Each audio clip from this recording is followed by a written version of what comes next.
And that's the way we're kicking off Send It Sunday this week. They're calling that move the Van Gogh because look at his ear. Oh man, that is absolutely gnarly, and it could have been worse, obviously. Why am I sharing this video? There's no kite surfing hate here, honestly. I just want to put it out there just so you guys are aware of what can happen, because I think some people don't quite understand how dangerous those lines can be. There's obviously a bigger question, and maybe we do our own video, you know, who was at fault, what should you do, there's rules, because this is obviously a who keeper, Kamiju Ban, getting ready for the Aloha Classic. And if you look at the comments under his social media post, you will see there is a bit of tension going on. But I genuinely think, look at it, understand it. You know, let's say, you know, you could say Kami shouldn't have gone for the aerial in that position because you have to expect the unexpected. And then the kite surfer, what is he doing? Is he dropped in below? What, you know, why is he ditching it there? Is he at the right level? You know, there's lots of different questions, and I'm not going to go into it here, but check it out.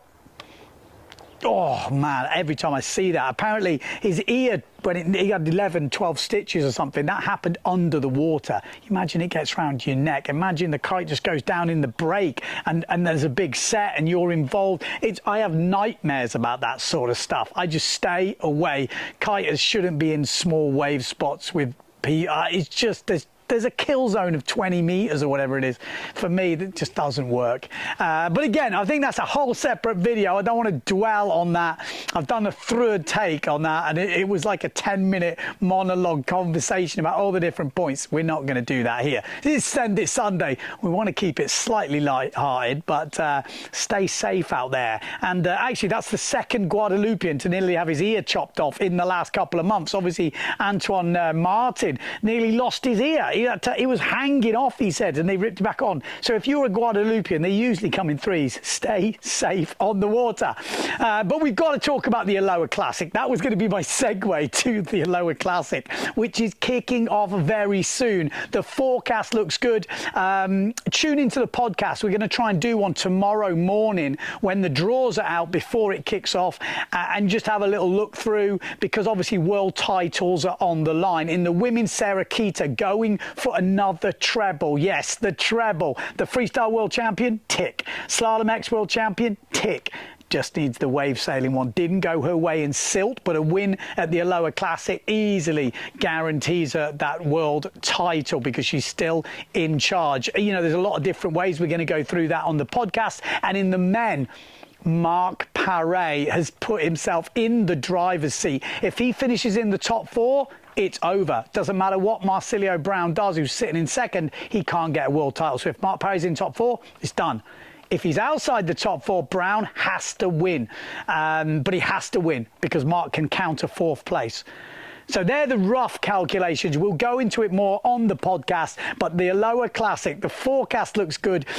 We saw those two go head-to-head pretty much in the final in the Pro-Am Who Keeper Classic this beginning of this year, but it was a whole different story. Jumping was involved, doubles and all that. This one looks like riding only, and then a whole new bunch of players come into the mix. Kamiju Banner, we nearly saw lose his ear.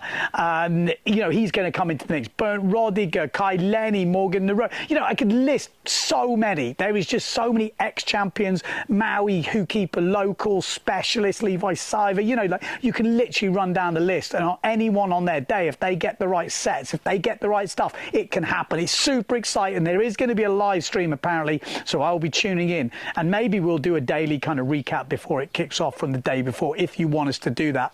But let us know in the comments below.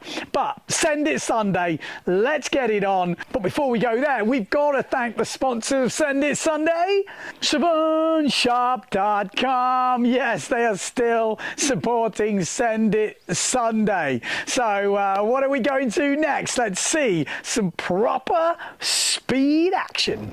Yeah, Maciek sent me these from Southend. This was a while ago, obviously. A few of this because I've been busy, but look at the speed he takes out the cameraman. And also a personal best for him, 42 knots, absolutely flying. Yes, love it that he sent this stuff through. And then he also sent me this one. Check this. What?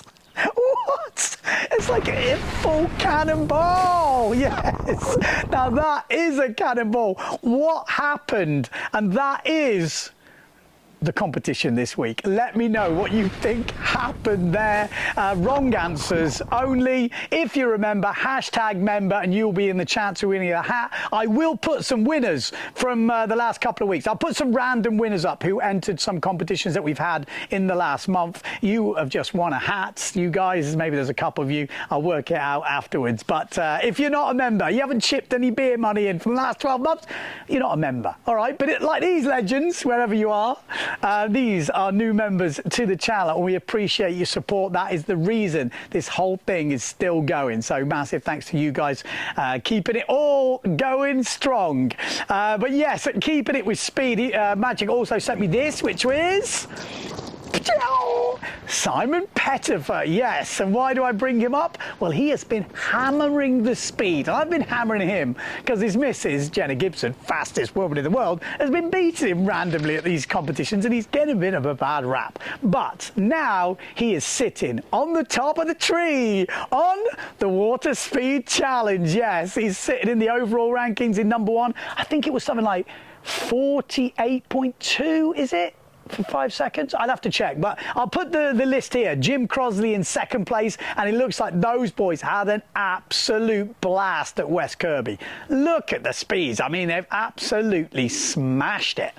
Tim Humphries up there, 45.48, which is pretty stylish. I've got my phone out now. Ferry in 4th place. Isaac Perkins just below 40 knots in 5th. Ferry is always there. I mean, he's got to get a prize soon. He's always there. So good skills to you boys for keeping it going. Also had that PWA competition, which was like try and beat the pros. Obviously, it's unfair to the pros, but it's just a bit of fun. Pettifer obviously smashing that. But it is a random prize draw who will get the signed Rashfest and stuff. So if you haven't got on the Water Speed app, download that thing. Get on the app, let yourself in. They've had to play around with working out all the speeds and the scores. It looks way more on it at the moment. So really good job for those boys. So stay tuned for more updates on that. Who else has been doing speed? Well, I'll tell you what, Niles has been doing speed. And what a spot this is. Just check this out. Yeah, this was a storm in the Netherlands. They said 38 knots apparently on the news, 50 knot gusts, and it was obviously the place to be, he said, because 3 of the big hitters turned up. Yes, Heidi Ulrich, yes, ex-world speed champion, world record holder, I should say, and Vincent Valkners, who is absolutely, obviously smashing the speeds all over it, both Patrick team riders, and Neil's back as well, the YouTuber who loves a bit of speed. So those guys turned up. I think I might be able to find stuff on Neil's his channel, but they said it was absolutely epic. He loaded up. What did he say? He had his 5 OKA sale from 2009, and he also had his 89 Falcon from 2011, the Fanatic Falcon. I tell you what, he hammered some speeds, but look at the conditions. Yeah, he broke all his records with a VMAX of 66.9 kilometers an hour. That's on the 2 second, sorry. No, the 2 second, 66.9, smashing his old record of 61.8. So killed it, but there is a but. He had a bit of a crash.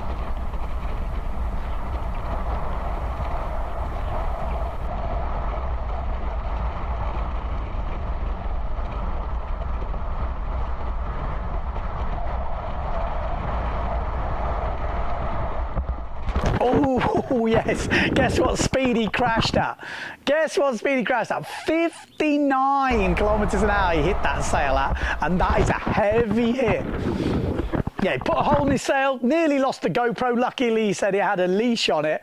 But yeah, and apparently he's a member of the Eindhoven Student Surfing Association or something like that. So a big shout out to those boys. And good to see the students are getting involved. We like to see it. We love to see it. That was obviously in the Netherlands. And I also got sent this.